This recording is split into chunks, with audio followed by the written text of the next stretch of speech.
Imagine waking up every single morning and performing a concert. Not because anyone asked you to, but that's just how you say, "This is my home, this is my family, and I love you." That's life as a Lar gibbon. Today we're diving deep into one of the most captivating primates in Southeast Asia, Hylobates lar, the white-handed gibbon. They're acrobats, singers, and surprisingly complicated romantic partners. Let's meet them. The first thing you notice about the Lar gibbon is its arms. They measure up to 58 centimeters in body length, but with arms that put most NBA players to shame, Lars gibbons have an IMB of 129. Their arms are 29% longer than their legs, among the highest ratios of any primate. Their hands have curved, hook-like fingers, and they function less like grips and more like carabiners. They don't have tails, but they do have something called ischiocallosities, boning pads on their rear ends, perfect for parking on a branch without slipping off while they sleep. Their fur is a study in individuality. Unlike most primates, Lars gibbons come in two color morphs. They're dark and they're light. And here's the twist. Males and females can be either color. You can't tell the sex of a Lar gibbon from its coat alone. The only constants are that brilliant white mask of the fur framing the face, and those signature white hands and feet that give them their common name. Lar gibbons have the widest latitudinal range of any Hylobates species, spanning southern and eastern Myanmar, Thailand, and the Malay Peninsula, Sumatra in Indonesia, and pockets of northwestern Laos. They were once found in the Yunnan province of China, but the Yunnan Lar gibbon subspecies is now considered almost certainly extinct, which is a sobering reminder of how quickly we can lose these animals. Within their range, Lars gibbons are remarkably habitat flexible. They're high canopy specialists, rarely descending to the understory, and their range tops out at about 1,200 meters. Their home ranges run from 17 to 40 hectares, depending on local resource quality. In Thailand alone, populations are estimated at between 15,000 and 20,000 individuals, but habitat loss from deforestation and the illegal pet trade have pushed the species to endangered status on the IUCN Red List. If gibbons were in the workforce and had to have a resume, the headline would be professional brachiators. Brachiation, swinging arm over arm below branches, is their primary mode of travel, and Lar gibbons have perfected it. They can reach speeds of up to 35 miles per hour through the canopy and clear gaps of up to 15 meters, that's almost 50 feet, between trees in a single leap. Their shoulder joints are ball and socket structures with an extraordinary range of rotation, and their long curved fingers act as passive hooks. They don't grip branches so much as loop around them, reducing muscle fatigue during long swinging sessions. But here's what's less obvious. They're not purely aerial acrobats. When necessary, Lar gibbons can walk bipedally, upright on two legs, both in the trees and on the ground, with their arms raised above their heads for balance. They also hop, run quadrupedally, climb, bridge between supports, and leap. Researchers have documented at least 7 distinct terrestrial gaits. Their genus name, Hylobates, literally means forest walker in Greek, a name that turns out to be more accurate than it sounds. For decades, Lar gibbons were the poster species for primate monogamy. Family groups of one adult male, one adult female, and their kids. Simple, nuclear, reliable. Except it's not really that simple. Long-term studies at Khao Yai National Park in Thailand, spanning over a decade of observations, revealed that the Lar gibbon mating system is far more flexible than anyone suspected. Yes, most groups are organized around a bonded pair, but those pairs routinely engage in extra-pair copulations.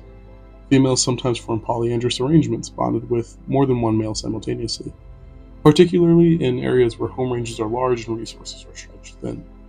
Multiple males help defend a bigger territory more effectively, and paternity confusion may reduce the risk of infanticide. Serial monogamy is also common. Partners change over a lifetime as individuals die, disappear, or are displaced. So while the family group looks monogamous from a distance, the underlying genetics tell a more complicated story. Groups typically number from 2 to 6 individuals. Grooming, while present, seems to serve as more of a hygienic than social bonding function for the species. Interestingly, a distinction from many other primates. Instead, vocalization is the primary social glue. Every morning, Lar gibbons perform coordinated duet songs from the edge of their territory. These great calls serve multiple simultaneous purposes, announcing territorial boundaries to neighboring groups, reinforcing the pair bond, and facilitating sexual competition within the species. Each female's great call is acoustically unique, like a vocal fingerprint. Males engage in social calling as well, and in a striking 20% of intergroup encounters, the entire interaction consists of males exchanging calls across the canopy without ever physically approaching each other. The music does all the work. One thing's for certain, Lar gibbons are not Mormon because they are in no rush to pump out as many babies as possible. Females reach sexual maturity and reproduce for the first time at around 11 years of age. Gestation lasts between 6 and 7 months, and females give birth to a single offspring at a time. The interval between births is long, about 2 to 3 years, making their reproductive rate among the slowest of the primates. Most conceptions occur during the dry season in March, with births peaking in October during the late rainy season. Interestingly, females don't strictly avoid mating outside fertile windows. They mate during gestation and lactation as well, which may function to confuse paternity and build alliances with multiple men. Young are nursed for roughly 20 months. Mothers are the primary caregivers, but fathers and older siblings actively participate in raising the young, a pattern that makes sense given the cooperative territorial system. As juveniles approach adolescence, they begin to range more independently, eventually leaving their birth group to find their own territory and mate. In captivity, Lar gibbons have lived to around 50 years of age. In the wild, they're closer to 25 years.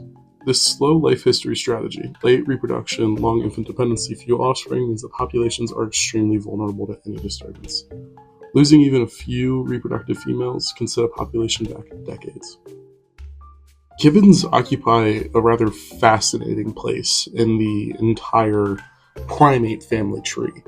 They're apes, not monkeys.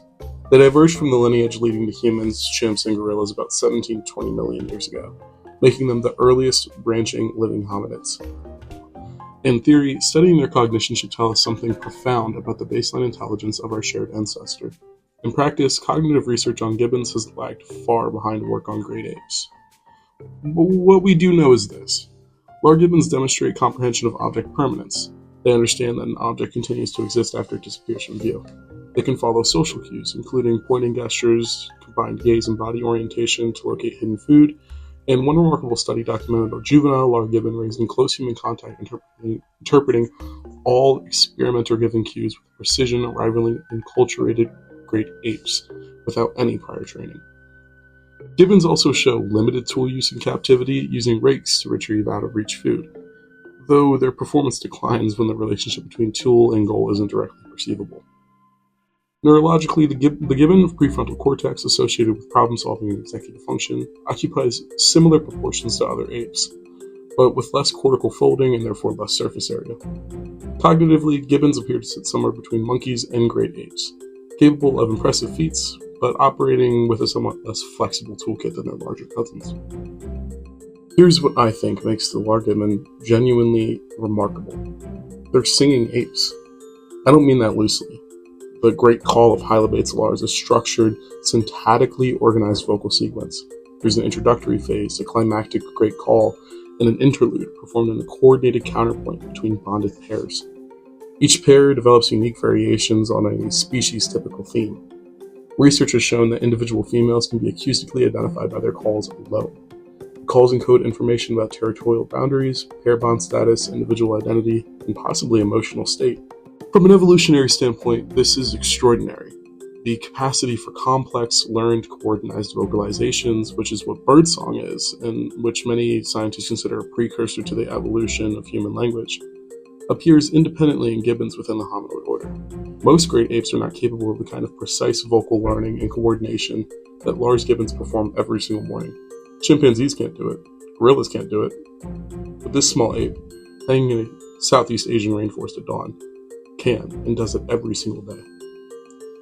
What does that tell us? It suggests that the cognitive and vocal infrastructure for complex communication may have evolved multiple times and in multiple ways across primates, and that our own capacity for language may not be as uniquely derived as we once believed. The Lars gibbon sings, and in doing so, it whispers something to us about our own deep past. Beyond the vocal fireworks, there's also the matter of the flexible mating system.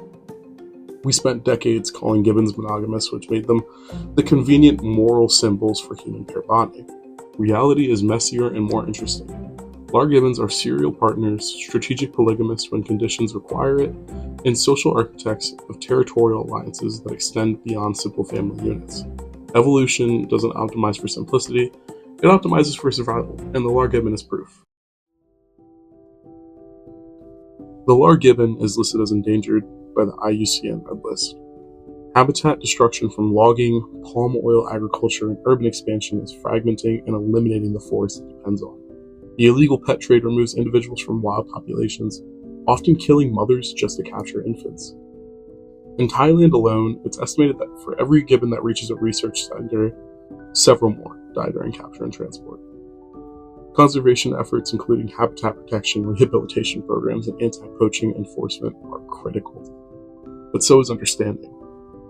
Every species is a living document of evolutionary history. In the Lar gibbon, we can read the story of what it takes to live in a tree, to find a partner and hold a territory with your voice alone, to raise a single child over years of patient investment, and to swing through the world with a grace that took millions of years to build. The Lar gibbon is not just interesting, it's irreplaceable.